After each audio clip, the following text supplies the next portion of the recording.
You're watching ABC7 News at 7. I can't let go. It's not right. It's not right. I mean, their job, they're advertising. They have no suicides there. They have, all this good stuff, and people are dying there. There have been 2 suicides at Centerstone in the past 10 months. Patients are supposed to be looked after. So how did this happen? Good evening, everyone. I'm Alan Cohen, and welcome to ABC7 at 7. We'll have more on the suicides at Centerstone in a moment, but first, our top stories at 7. Okay, the matchups are set. The winners of last week's primaries for governor had a week to name their running mates, and now we know. Republican Ron DeSantis has selected Miami State Representative Jeanette Nunez as his running mate. Nunez is the first Cuban-American woman to run for lieutenant governor of Florida. Tallahassee Mayor Andrew Gillum also making his announcement today on his Facebook page. I could not be prouder, we could not be prouder than to welcome and introduce the next Lieutenant Governor of the great state of Florida and his wife, Kristen.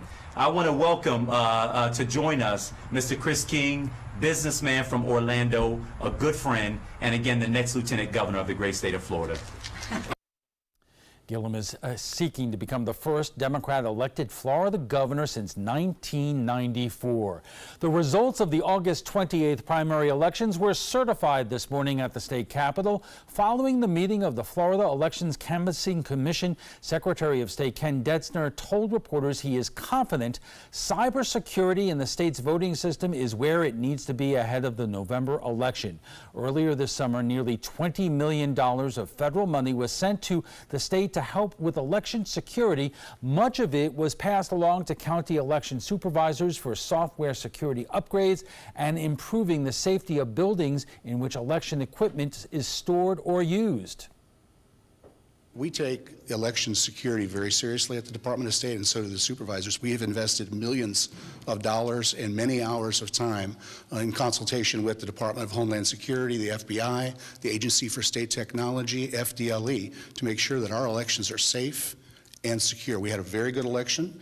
We had no problems with cybersecurity, and I expect that to be the same in November. Cybersecurity has gained increased focus this year following revelations the state's voting systems were targeted by Russian hackers in 2016.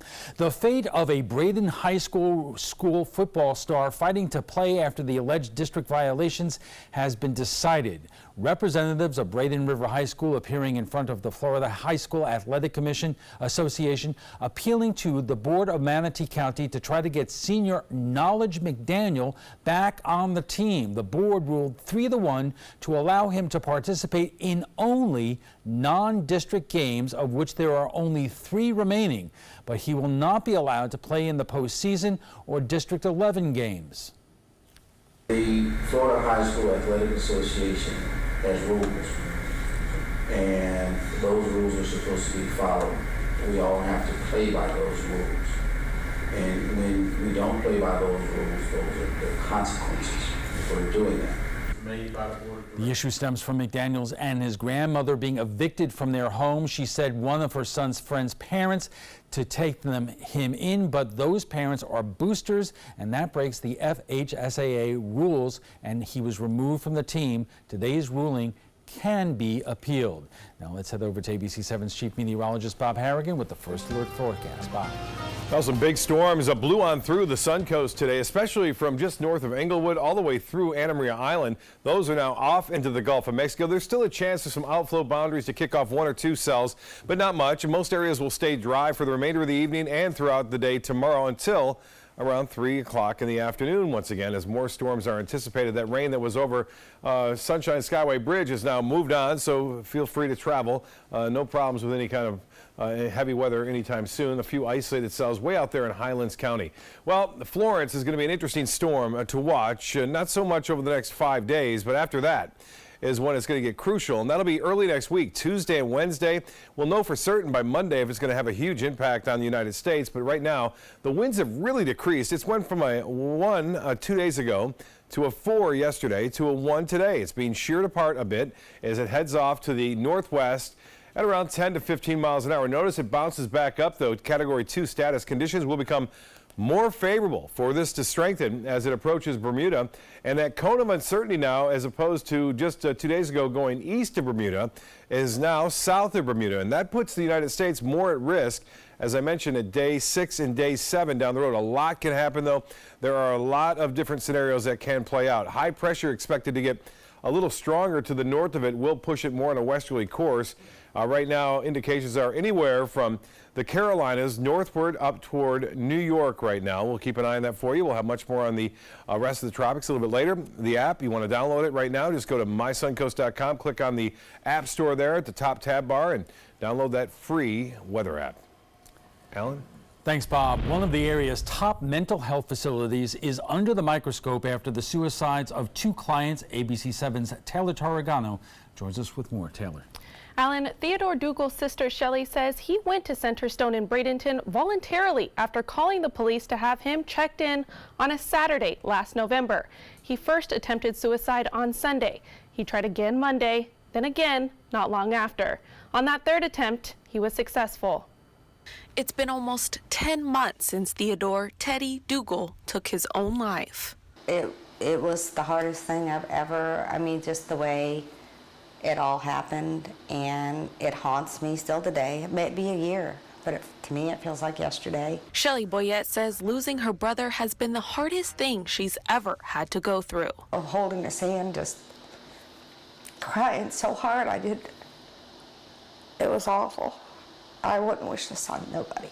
But it's not just the void Boyette feels without Teddy that haunts her. It's the questions she still has no answers to. How could this happen? How could this happen when there's video cameras of them? He was on a suicidal Baker Act. How did this happen? Boyette says she's been asking the same question since last November, with no definitive timeline of how long Teddy hung from the sheet in his bedroom before someone noticed he needed help. Why couldn't anybody give me a time frame? The nurses told me probably because it was a long time.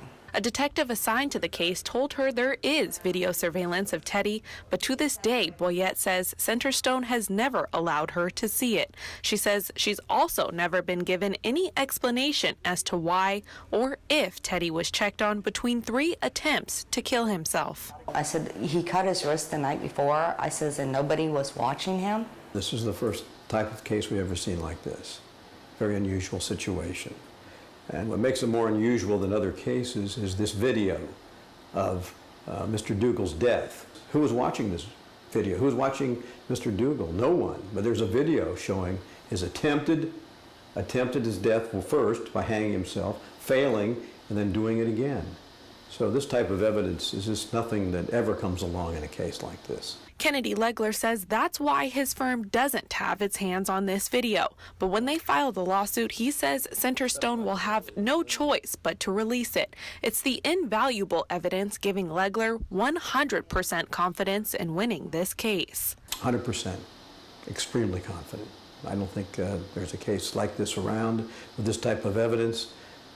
So we feel very, very confident that we will succeed. We went to Centerstone to see what they had to say about these allegations. They declined to speak on camera, but did send this statement saying, quote, "We express our deepest sympathy to the family and loved ones. We are devastated. Centerstone serves some of the most vulnerable individuals in our communities, and we are singularly dedicated to providing the highest quality, compassionate care to people living with mental illness and substance use disorders.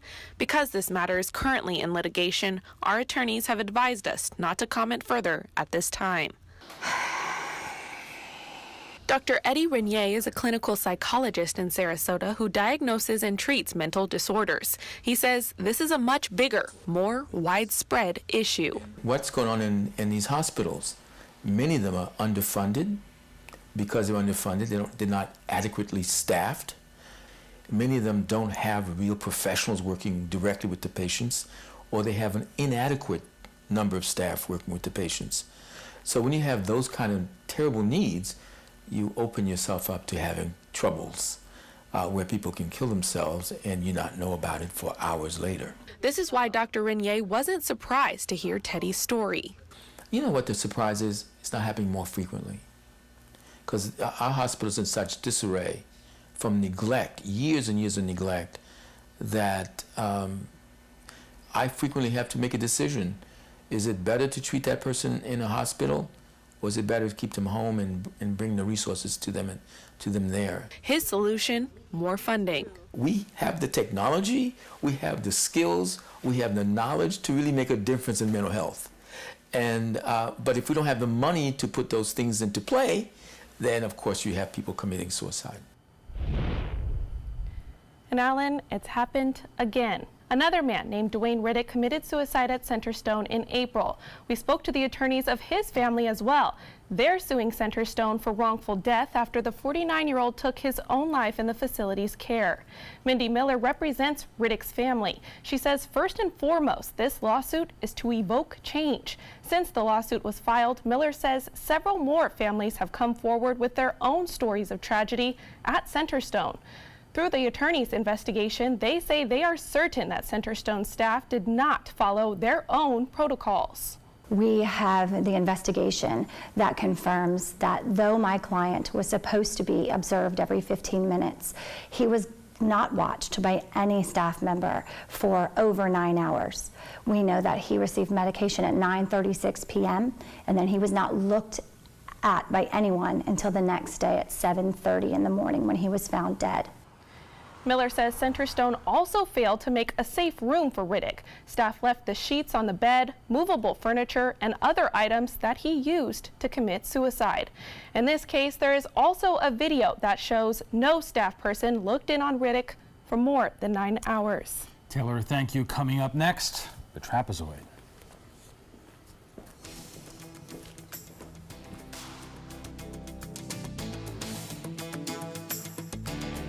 Thomas, you've got pre-diabetes, but with more exercise and a change in diet, it can be reversed. I've tried exercising. It just makes me hungry for bacon. I love bacon, too. And who really likes to exercise? Not me. Me neither. Nobody. So we're good? What? Oh, you still have pre-diabetes. Big time.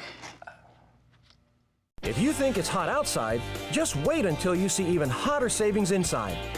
Only at Rugs As Art Hot Summer Savings Sale event will you find the lowest prices on a vast selection of stunning rugs, furniture accents, and accessories. This special event only happens once a year, so hurry in before the best selections are gone. The Hot Summer Savings event ends soon, so don't miss out on the best prices ever. Rugs As Art, Sarasota's only area rug superstore. A policeman stopped. Yeah, it was the lady parked next to me. I called my wife. My dad got up in the middle of the night. My neighbor helped me out. I called a tow truck. Anyone can jumpstart your car, but for saving $20 on X2 Power car batteries, there's no one like Batteries Plus bulbs. I'll install it myself. I'd like you to do it. Visit batteriesplus.com for a store near you. Helping families with mesothelioma is all we do. My firm has been offering a free book on mesothelioma for over 10 years. Since that time, hundreds of people with mesothelioma have trusted us to represent them. We have local offices throughout the U.S. and there is no risk to you. Mesothelioma really is all we do. Call us at 1-800-485-6000. That's 1-800-485-6000. Or go to mesoonlylaw.com. Did you know you could get life insurance for less than 32 cents a day? With guaranteed acceptance whole life insurance through TrueStage, you can get up to $25,000 in protection with a single phone call. TrueStage can help free your family from immediate financial stress when you're gone. Utility bills, mortgages, car payments, those are a lot of things that can add up pretty fast. And even if you're on a fixed income, prices fit your budget, starting at less than 32 cents a day. Plus, your price will never increase and your benefit will never decrease. And with no medical tests or health questions, you cannot be turned down for any reason. Call 1-800-842-7189. Now, for a free, no-obligation quote, TrueStage offers plans to fit your budget. Help protect your family from immediate financial burdens after you're gone with guaranteed acceptance whole life insurance through TrueStage. Call 1-800-842-7189 now. Welcome back. Bradenton-based Centerstone is one of the premier mental health facilities in our area, but 2 suicides are raising questions, and the questions are, they are separate cases, but among the questions, Centerstone's protocols for checking on suicidal patients, specifically where the 2 men who took their own lives checked in on every 15 minutes per policy, and if not, why? Joining us for more are Sarasota psychologist Dr. Eddie Renier and ABC7 reporter Taylor Torringano. And we should point out that we asked Centerstone to join us tonight, but they declined, citing the pending litigation. But they also gave us another statement, and I want to read it to you right now. In part, it is our policy that should a tragic event occur, we report it to the appropriate regulatory agencies, conduct comprehensive internal reviews, and work closely to ensure our standards of care reflect the best practices of our industry. Every situation is different, every patient is different, and we work hard to learn and apply every lesson we can to improve our care and our service. Doctor, let me start with you. Every situation is different, and we're not implying that the 2 cases that Taylor just referred to are exactly the same, but there are similarities. Are there not? Sure, without knowing specifics of these 2 cases, it's hard to comment on them. I can talk about them in general. One of the silliest notions we have is that we can prevent someone who truly wants to kill themselves from committing suicide. That's a silly notion. It's a notion that we have to take on because we're entrusted and empowered to save lives. Let me stop you there. Does that include when you're in a facility like this? I mean, out in the general world, that may be the case, but should we expect that when somebody is in the facility that they're going to be safe? Yes, we should expect that, and mostly they are. But having run an inpatient program and seen how powerless we can be to prevent a suicide, I have inside information that tells me how difficult that is.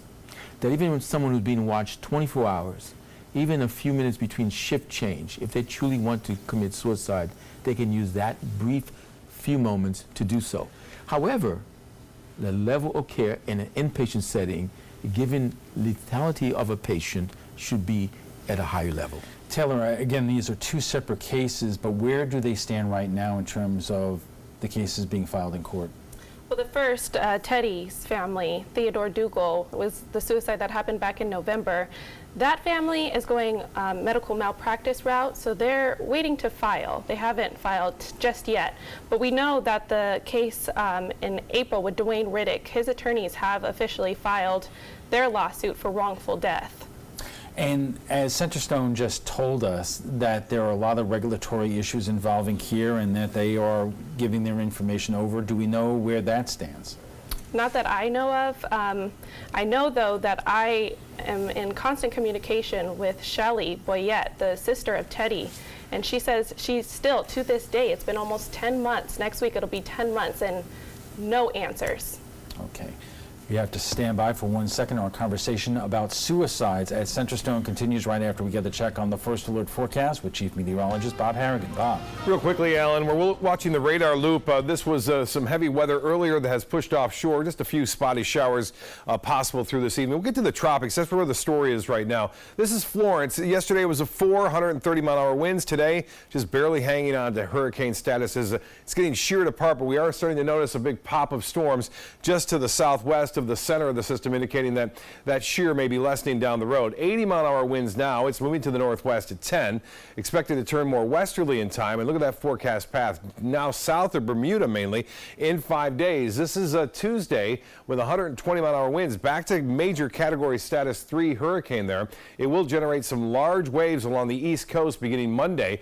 If it were to have an impact on the United States, it looks like it would be sometime on into Wednesday of next week. What we do know is that it's going going to continue on this westerly movement likely. There are a couple of models that take it off to the north, but that's becoming less and less likely as high pressure is going to build over the north of it and drive it off to the west. It will strengthen again as the shear will lessen, especially we'll move over warmer waters. Big surf for the East Coast, and then lots of uncertainty after day 5. There could be anywhere from near the Carolinas down to Georgia, all the way up into the North Atlantic. But more and more it looks like the mid-Atlantic coast states, or possibly even the New Jersey area, New York area as well. This is the European showing it moving to the west. This is Tuesday, a major hurricane at that point, and then notice it moves right toward the Outer Banks of North Carolina, right up into and kind of hanging around the mid-Atlantic coast states for a couple of days. So interesting note there. And a couple other systems out there, one just coming off the coast of Africa, 80% chance developing,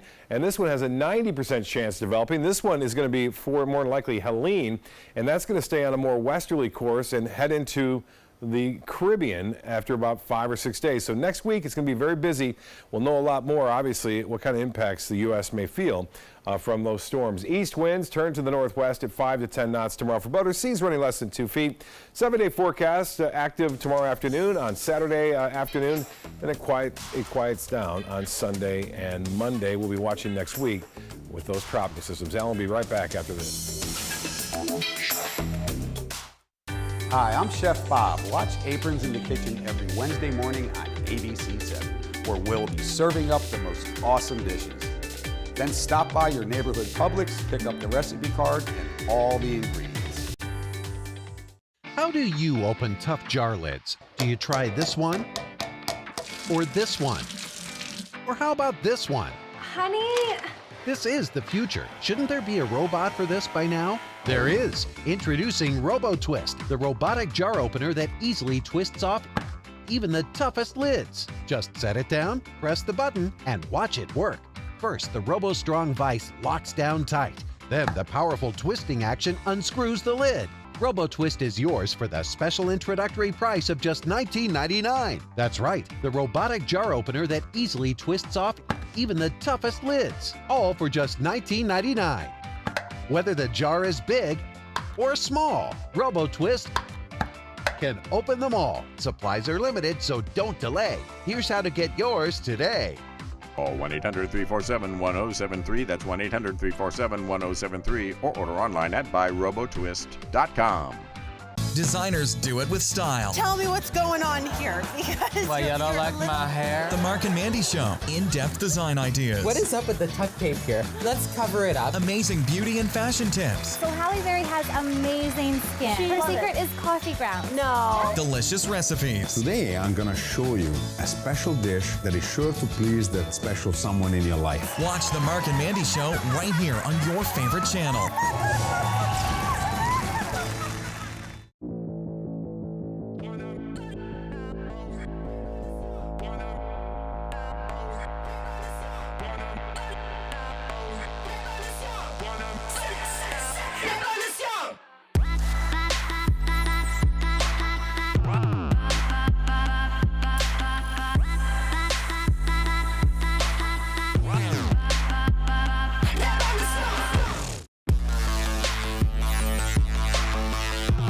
Recovery from mental and substance use disorders is real. You can recover. It's possible. It happens every day. Never give up on yourself. Discover hope and help.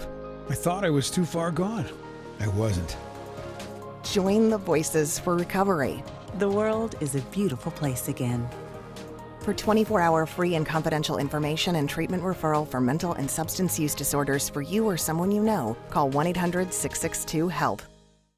Soldiers in the Army National Guard live up to a set of time-honored principles. I will always place the mission first. I will never accept defeat. I will never quit. I will never leave a fallen comrade. Learn more at nationalguard.com. Welcome back, and we are talking about the 2 suicide deaths at Centerstone, and joining us for more, Sarasota psychologist Dr. Eddie Renier and ABC7 reporter Taylor Tarragano. And we should point out that we asked Centerstone to join us tonight. They declined pending the litigation. And Taylor, and we want to be careful, these are 2 separate cases with 2 separate fact patterns, but it seems what is in common, whether these individuals both were looked at every 15 minutes as per protocol, correct? Correct. In the case of Dwayne Riddick, they know for a fact, because they have their hands on that video surveillance, that Dwayne Riddick wasn't checked on every 15 minutes, at least according to the video that they have from outside of the hall, where they can see if a staff member is, looking over the window, opening the door, whatever it may be. In the other instance with Theodore Dougal, this family still has no idea. They can speculate that he was hanging for a long amount of time, and the nurses tell this family that he had to have been, because when he was brought to the hospital, he was nearly brain dead. But at this point, it's only speculation because, as I said earlier, they still don't have the video that they say there is. Doctor, how important is it in residential situations that a person who is considered suicidal is checked on every 15 minutes? The difference between life and death. Someone you know who's trying to kill themselves, particularly during the early part of their admission, when the suicidal thoughts are the strongest, they need the mostly be watched. And that's when they should be with someone almost all the time. And so if you leave someone like that unattended, you send them a couple of messages. Even the threat of suicide, they're not even important enough, even when they threaten to kill themselves, to have somebody attend to them. And that increases the likelihood that they'll kill themselves. Okay, we have to take a quick break. We are just getting warmed up. Our conversation on the suicides at Centerstone will continue right after a quick break. When I was growing up, my mom told us, always treat others the way you want to be treated. She did business with companies that shared her values, like Mutual of Omaha. She had a guaranteed whole life insurance policy through United of Omaha Life Insurance Company, a Mutual of Omaha company. When my mother passed away, her United of Omaha policy helped cover her funeral expenses and bills, and they had money on its way to us within 24 hours. United of Omaha is here to take care of you. When you call the number on your screen, we'll help find the right policy for you. If you're between 45 and 85, you can get coverage up to $25,000 with no medical exam. Call us right now at the number on your screen. Now I know I'll be taking care of my family, even after I'm gone. United of Omaha guaranteed whole life insurance. Call or go online now. Be there for their future.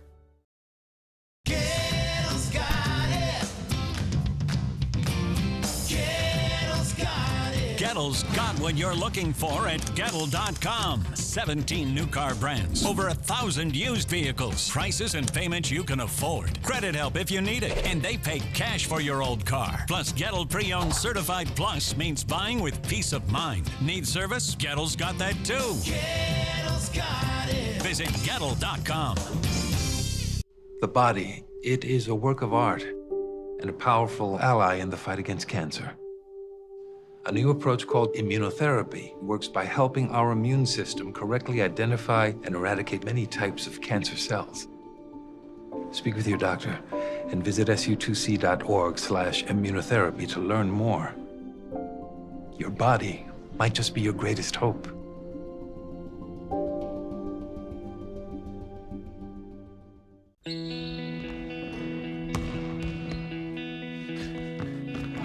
I just need a second. Is your weight holding you back and affecting your health? Did you see this? Your cousin had a heart attack. Really? Excess weight or obesity can be serious, but you can do something about it. Visit yourweightmatters.org. Download the free toolkit to prepare you to speak with a healthcare provider. Your weight does matter. Accept the challenge and take charge today. Visit yourweightmatters.org.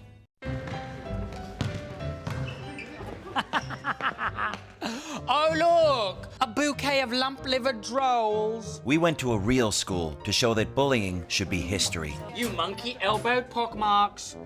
What a bunch of beef-witted pig nuts. On Monday, October 1st, let's all stand up for World Day of Bullying Prevention by rocking a blue shirt. Together, let's make bullying a thing of the past. Go blue and get your blue shirt at stompoutbullying.org. All across America, there are kids going hungry. It sounds crazy, but it's real. It's also a problem we're fixing. Kids who rely on school meals need help in the summer. That means neighborhood meal sites that are easy to get to and free for for every kid. When you make breakfast part of a school day, a lot more kids get the chance to eat. These programs work. Over the past few years, 1/3 fewer children in the United States are facing hunger. Let's make No Kid Hungry a reality. You're watching ABC7 News at 7:30. Welcome back. We are talking about the recent suicides at Centerstone, and joining us for more are Sarasota psychologist Dr. Eddie Renier, and we should point out that we did ask Centerstone to join us tonight, citing pending litigation. They declined. So, Doctor, let's continue our conversation because your concern mainly is the lack of resources that Centerstone and other facilities, which are a nonprofit, have. And where does the blame go there? Well, I think the blame is shared across the state. We have neglected our mental health system for so long that the laws we have, the systems we have in place are archaic and old. They don't work very well. Right. So let's take this one step at a time, because you used to run an inpatient facility and you're dependent upon manpower. And what difference does that make in terms of being able to respond to situations like that? We talked about 15-minute checks here, but let's say staff is involved with another patient that is having a difficulty. That's right. When you're watching a number of people with mental health problems, serious mental health problems, because that's why they're on an inpatient units, because obviously many of them are suicidal and many of them are dangerous. So staff can be very easily all pulled away to another emergency on a unit. And that creates a staffing problem. So even if you have a minimum number of staff, you don't have extra staff, or you can't pull staff from somewhere else, and you encounter an emergency on the unit, suddenly some patients are not covered. And that's something that we really should resolve with adequate technology. And if you don't have money, you can't get the technology. And we often point out on this broadcast, Florida, to its disgrace, it ranks last in the entire United States in terms of funding for mental health issues. Absolutely. We pay the people on the psych unit so little that there's constant staff change, constant turnaround problems, which creates training issues. You train someone and they're working for a year or less, and then they leave, you got to train somebody else. And so if this happens a lot on an inpatient staff, you don't have a staff that you can rely on. You know, I remember a viewer comment just the other day saying, hey, we moved to Florida for the lower tax base. It's much more expensive to live up into the Northeast, and we don't want taxes to be raised. But isn't this the chickens coming home to roost, so to speak? Sure, you get what you pay for. If you pay for something cheap, you shouldn't expect Cadillac service. Let me ask you this question. Is there any state doing it the right way? Well, you know, I think one state that comes to mind is Nevada. Nevada, because of all the casinos, have a problem with gambling addiction. And consequently, to deal with that, they've had to hire an army of therapists to work with addiction, an addiction problem with gambling. Those people are supremely suited to treating mental disorder. So it's not surprising that Nevada is the only state in which suicide and mental health problems have not increased. Because there is a business reason to do that. If you have a problem with gambling addiction, that's bad for the casino business, and so therefore, whether it's a gambling addiction or depression, you're treating it one way or the other. Exactly, and the state really monitors those services, that people are adequately trained, that they have the adequate service in place, and so it's not surprising. It's the only state in which they've controlled their mental health problems, and they're in a position, the only state where suicide has not increased. By reputation, does Florida have a good reputation in terms of their regulatory authority over places and facilities like Centerstone that we're talking about, in terms of keeping on them and making sure that they abide by whatever regulations and protocols there should be? Yes, we do. The problem is that those regulations are old, and sometimes, because of lack of funding, people don't enforce them religiously and strongly. The state knows how underprepared our system is, that we rank last, and yet our government did not really increase the budget for mental health substantially. So those are issues. We have mental health. The governance of mental health is in the Department of Children and Families.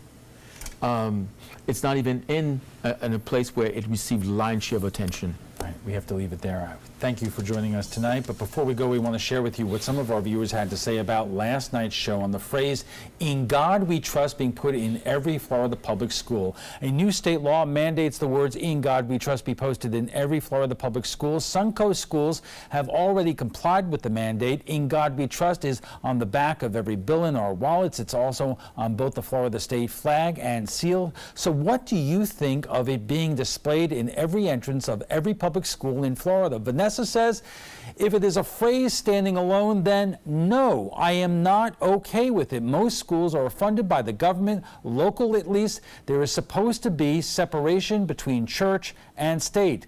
Danny says, I think that's important to teach kids to trust in God because Lord knows we can't trust the government.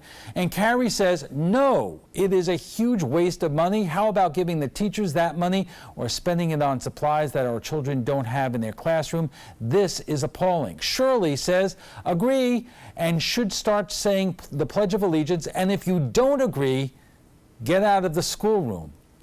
Wow.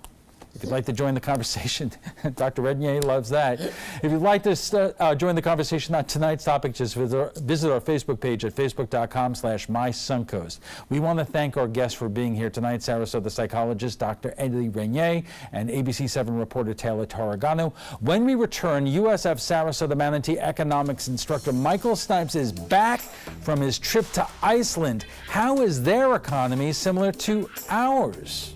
Stay with us. How do you open tough jar lids? Do you try this one? Or this one? Or how about this one? Honey? This is the future. Shouldn't there be a robot for this by now? There is. Introducing RoboTwist, the robotic jar opener that easily twists off even the toughest lids. Just set it down, press the button, and watch it work. First, the RoboStrong vise locks down tight. Then the powerful twisting action unscrews the lid. RoboTwist is yours for the special introductory price of just $19.99. That's right, the robotic jar opener that easily twists off even the toughest lids, all for just $19.99. Whether the jar is big or small, RoboTwist can open them all. Supplies are limited, so don't delay. Here's how to get yours today. Call 1-800-347-1073. That's 1-800-347-1073. Or order online at buyrobotwist.com. Did you know you could get life insurance for less than 32 cents a day? With guaranteed acceptance whole life insurance through TrueStage, you can get up to $25,000 in protection with a single phone call, and you cannot be turned down for any reason. Even if you have health problems or are living on a fixed income, guaranteed acceptance whole life insurance policies could work for you with prices starting at less than 32 cents a day. That's as low as $9.40 a month. TrueStage can help free your family from immediate financial stress when you're gone. Utility bills, mortgages, car payments, those are a lot of things that can add up pretty fast. My mom didn't have life insurance and the cost all fell on me. And that's expensive. We're still paying for that. Yeah, we're still paying for that. Call 1-800-218-4991. Now, in one phone call, you can help prepare your family with protection amounts up to $25,000. There are no medical tests or health questions. And remember, you cannot be turned down for any reason. In fact, TrueStage policies are already protecting over 18 million Americans. And rates are designed to be affordable, starting at less than 32 cents a day. That's as low as $9.40 a month. Plus, your price will never increase and your benefit will never decrease. When I leave, everything will be taken care of for them. Call 1-800-218-4991 now for a free, no-obligation quote. TrueStage offers plans to fit your budget with prices starting at less than 32 cents a day. Help protect your family from immediate financial burdens after you're gone with guaranteed acceptance whole life insurance through TrueStage. Call 1-800-218-4991 now. Welcome back. Iceland, besides being the bad guys from the Mighty Ducks 2, what are they known for? Well, The USF Sarasota Manatee economics instructor Michael Snipes just returned from there, and believe it or not, their economy has more similarities to ours than you might imagine. Welcome back, Michael. You look like you're tanned, rested, and relaxed, just like before you left. Yes, a very good trip, very successful trip, and it got me thinking that, you know, despite the fact that there are some pretty obvious differences between the two places, you know, for a long time, Iceland was under control of Denmark and control of Norway for much of its history. Florida was under control of Spain. When we think of winter in Iceland, we tend to think of scenes that look like this, very icy, very cold. When we think of Florida winters, we tend to think of scenes that look like this. But really kind of beyond those superficial differences, one of the things that I like about economics is it allows us to kind of dig a little bit deeper and to think a little bit more carefully about kind of, well, in some things that maybe initially seem very different might actually be pretty similar. So much of their history, both Iceland and Florida, were really very poor for much of their history. And for a lot of their history, they were also very agrarian, right? Iceland had an economy that was built upon, you know, fisheries and, you know, a little bit of farming. Florida was built upon cattle and citrus and things like this. But when we kind of fast forward a little bit to modern day Iceland and Florida, we actually find that these areas have fairly similar incomes, at least when we're talking about per capita incomes, right? So that's one thing that I think is kind of interesting, is that they share a similar economic history in some sense, and they have similar incomes, and there's a similar population distribution. Much of the distribution, or much of the population, is situated along the coast. In Iceland, because that's where the fishing is. In Florida, that's where the beaches are.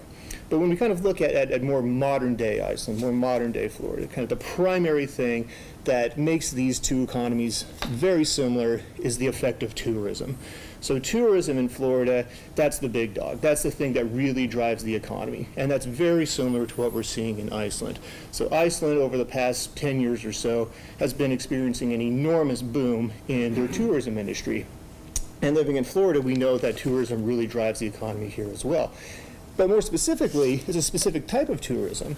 It's really kind of tourism based upon the environment, kind of this natural resource tourism. And it also kind of leads to some interesting similarities when it comes to kind of more social issues. So tourism in Iceland has led to the rise of Airbnb. That's caused housing prices to go up downtown, and that's kind of driven out a lot of people from downtown Reykjavik. And we're seeing kind of some similar things here in Sarasota, where, well, tourism is driving up housing prices, and a lot of the new construction is geared more towards people from out of town. That's kind of driving people out of the city. So tourism really drives the economy, but it also kind of creates some similar situations, some similar problems, right? And at the same time, because our economies really are kind of based upon the same thing, and we really have similar incomes and similar population distributions, it gives rise to some environmental problems that, you know, have some things in common, right? When we look at Iceland, for example, Iceland has issues with soil erosion. Iceland has some issues with some sewage spills, and that's really related to kind of the impact that mankind has had on the environment, driven a lot by tourism. And in a lot of ways, that's similar to, well, the red tide that we were experiencing here in Florida. So in a way, really both countries have a lot of tourists come there because of their environment, because of the natural attributes that they have. And that can cause good and bad things in both countries. I'm just curious what their favorite NFL team is. Oh, the Vikings, clearly. Really? You don't say? Michael, thank you very much and welcome back. You always learn something cool. Well, I do what I can. Thank you for having me back. We want to thank USF Sarasota Manatee economics instructor Michael Snipes for joining us tonight. Michael joins us every Thursday to discuss the wild world of economics. When we return, will the writer of the op-ed piece please stand up? A day after an op-ed piece from a member of the Trump administration is published in the New York Times, many of Trump's team come out to deny that they had anything to do with it. So what now? But right now, let's get a final check on our first alert forecast with Chief Meteorologist Bob Harrigan. Bob. Thanks, Alan. We're watching the remnants of what was a pretty big line of storms making its way through our area and now out into the Gulf of Mexico. It's really quiet now. It cooled things down as it normally does, and temperatures now into the upper 70s to near 80 degrees, as opposed to the upper 80s to low 90s that we saw before the storms. And you can see the rainfall was heavy, especially in South Sarasota County and along the islands. Some pretty heavy rainfall there for a brief period of time. By far the heaviest rain right near Warm Mineral Springs, over an inch estimated by the Doppler radar site. Lesser amounts in Northport, but look at this, 2 inches right near Venice and near Venice Gardens, near Center Road and US 41. Boy, that rain was heavy. Big rain out into the Atlantic right now, associated with a Category 1 hurricane. Yesterday it was a 4. The day before that it was a 1. It's going back and forth. It's going to get back up to 3, it looks like, in the next 3 or 4 days. It's moving to the northwest at 10. Top winds are down. It's at 80 miles an hour. And this one bears watching in the future. High pressure expected to build to the north of us. It doesn't appear that the trough of low pressure is going to catch it and bend it off to the north and eventually take it away. So it's going to stay below that. High pressure then will build in to the north of the system and then cause it to move on toward the west for the most part in the future. This is day 5 now, Tuesday of next week, a Category 3 hurricane anywhere from Bermuda southward to just parallel with the northern end of the Bahamas now, and it looks as though it will generate large ocean swells. Regardless if it has an impact directly in terms of landfall, it will still create some problems along the East Coast. We showed you the European model, taking it into looks like the Outer Banks of North Carolina. This is the GFS, the latest forecast from it. It gets close to the United States after day 6 and day 7, but that's a long way off and a lot can happen. So we'll see which one is going to be more accurate in terms of that forecast right now, but this keeps it off the coast. It still caused a lot of problems there with heavy surf and even some strong winds along the northeast United States as it kind of hangs out there just to the east of New Jersey. Other storms, very active week thus far. 80% chance of developing over the next 5 days into Helene. And then this one has been bumped up. A special came out of the National Hurricane Center, now has an 80% chance developing in the next 5 days, a 50% chance the next 2 days. This would be Isaac. It's already looking rather healthy and it's not even over the water yet. It's a strong tropical wave moving into the Atlantic. So a lot of action way out there in the Atlantic. Nothing to worry about or be too concerned about at this point.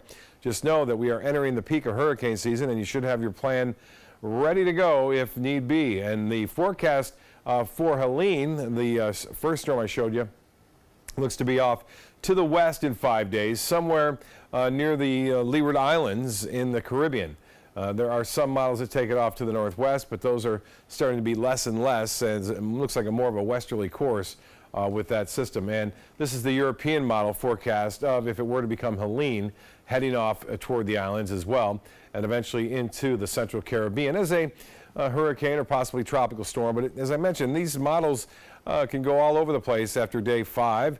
And so this is again up the next Friday and then into not this weekend, but next weekend.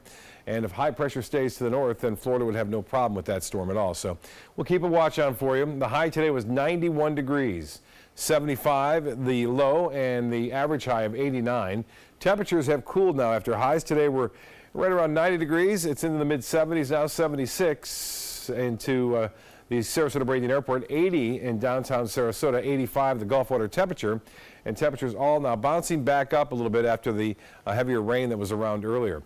Well, the satellite and radar picture still shows Gordon, the tropical low, still spinning across Arkansas, bringing some heavy rainfall there to Tennessee, Alabama, and into Mississippi. For boaters tomorrow, winds will be basically out of the east to start the morning off and then turn to the northwest at 5 to 10 knots, a light chop on the bays and inland waters. The 7-day forecast is calling for a chance for showers and storms tomorrow afternoon. Once again, some of those storms could be rather heavy at times. As we move through the 7-day forecast, you'll see that 70% chance late day storms, 60 on Saturday, less of a chance come Sunday and Monday, and we'll be watching the tropics closely midweek next week. Alan will be right back after this. Excuse me a minute. Hi, Dad. No, don't try to get up. Hi, I'm Julie, a right-at-home caregiver. And if I'd been caring for Tom's dad, I would have noticed some dizziness that could lead to balance issues. That's because I'm trained to report any changes in behavior, no matter how small, so Tom could have peace of mind. We'll be right there. We have to go. Hey, Tom, you should try Right at Home. They're great for us. The right care, right at home. You like to pay less. That's why you made Honda Accord the best-selling midsize car in America. Get the redesigned Accord, the North American Car of the Year, or Civic, a KBB.com Best Buy for less than the competition. Like SUVs and trucks? Get Motor Trend's SUV of the Year, CRV, the 8-passenger Pilot, or Ridgeline truck for up to $4,240 less today at your local Honda dealer. I heard about the Dotoli Cancer Center through friends of mine who had been treated here and were very pleased with the treatment. If there is prostate cancer, we at the Dotoli Cancer Center will find it using 3D color flow Doppler ultrasound. And that helped precisely identify where my cancer was. I can tell you that you will not find a finer, more professional team of clinicians anywhere in the world.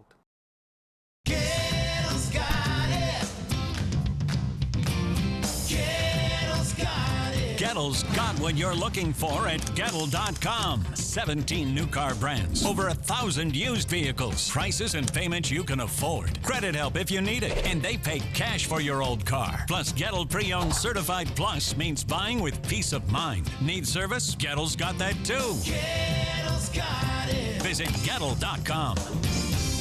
Tomorrow at 5 on ABC7's Good Morning Suncoast. Hi, I'm Stephanie Webb. And I'm Ray Collins. A closer look at final plans for Sarasota's Bayfront. We'll tell you what could be next for the future of downtown Sarasota, including the Van Wezel. That's tomorrow on Good Morning Suncoast. John? We've had a consistent easterly wind flow, which has influenced our pattern for afternoon showers and thunderstorms. Well, that's about to change. We'll talk about what to expect in the upcoming couple of days. Tomorrow at 5 on ABC7's Good Morning Suncoast. We're here for you.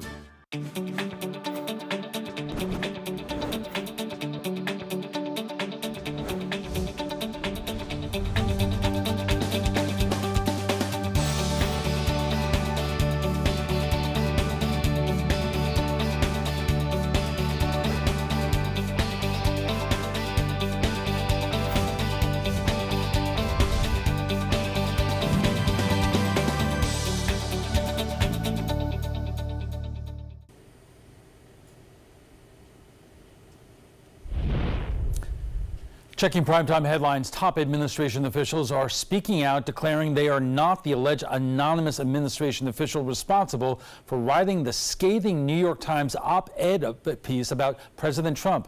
ABC's Janae Norman has more. Washington and the White House are still reeling from the bombshell New York Times op-ed, written by an anonymous author identified only as a senior administration official. The Times saying revealing the person's identity would cost them their job. The anonymous administration official writing, "Many Trump appointees have vowed to do what we can to preserve our democratic institutions while thwarting Mr. Trump's more misguided impulses until he's out of office." Some lawmakers calling for the author to step down. If you're not interested in helping the president, you shouldn't work for the president, as far as I'm concerned. Certainly the president needs to be accountable, but he doesn't need to be torpedoed from inside. But the unnamed official explains the reason top aides choose to stay on the job is to save the country from President Trump, even claiming that cabinet officials have whispered about invoking the 25th Amendment to remove Mr. Trump from office, but no one wanted to precipitate a constitutional crisis. The official writing, "Americans should know that there are adults in the room. This isn't the so-called deep state, it's the work of the steady state." If you follow this White House, nobody should be really surprised at that. I've always believed there are adults in the room. Anyone who's had any dealings with the White House knows this is exactly the way things have been from day one. Sarah Sanders sharing a tweet calling for those interested in learning the author's identity to call the New York Times and ask them. Others saying only time will tell. It probably won't take long for us to find out who wrote it, who has denied it already. The vice president. That was my first thought. And this has kicked off a district-wide game of Guess Who, trying to figure out who that anonymous author is. Meanwhile, more than a dozen top administration officials have come out to say it wasn't them. Janae Norman, ABC News, Washington. New Jersey Senator Cory Booker says the lack of access to critical documents is hurting efforts to question Supreme Court nominee Brett Kavanaugh, especially on issues related to race. Thousands of documents related to Kavanaugh's career are off limits to the Senate Judiciary Committee conducting his confirmation. Yesterday, Booker questioned Kavanaugh extensively about the use of the term naked racial set-aside in an email which is labeled committee confidential. That means it is available to the senators but not the public. Booker says he believes the email is so important he's going to make it public and he is prepared for the consequences. I'm going to release the email about racial profiling, and I understand that the penalty comes with potential ousting from the Senate. And I'm releasing it to expose that, number one, the emails that are being withheld from the public have nothing to do with national security, nothing to jeopardize the sanctity of those ideals that I hold dear. Hawaii Senator Mazie Hirono and Illinois Senator Dick Durbin joined Booker. Hirono also says she will release confidential documents, and Durbin told the community, quote, "Count me in if there is retribution for releasing the email." A deadly shooting rampage at a downtown Cincinnati bank this morning leaves 4 dead, including the gunman. Police say the shooting started at a loading dock. The gunman was continuing firing shots while entering the building's lobby. The mayor is crediting the quick action of first responders, saying that they were able to kill the gunman and stop the threat quickly. At this point, the shooter is deceased. We also have 5 victims, additional victims that sustained injuries. Of those 5, we have received word that 3 of those 5 are deceased as well. The shooter has been identified as 29-year-old Omar Enrique Santa Perez. The motive for the shooting is unclear. Actor Burt Reynolds has died. His acting career spanning more than 50 years, with roles pivoting from Southern heartthrob to tough guy to comedy. He starred in Smokey and the Bandit and Cannonball Run movie franchises. His love life also drew headlines after a high-profile divorce to actress Lonnie Anderson. In 1998, Reynolds scored his sole Oscar nomination for Best Supporting Actor for his portrayal of a porn film producer in the film Boogie Nights. Reynolds made an acting resurgence in recent years, appearing in numerous films and TV shows. Reynolds was 82 years old. 10-4, good buddy. And that's all the time we have for this evening. I'm Alan Cohn. Thanks for joining us. Have a good night.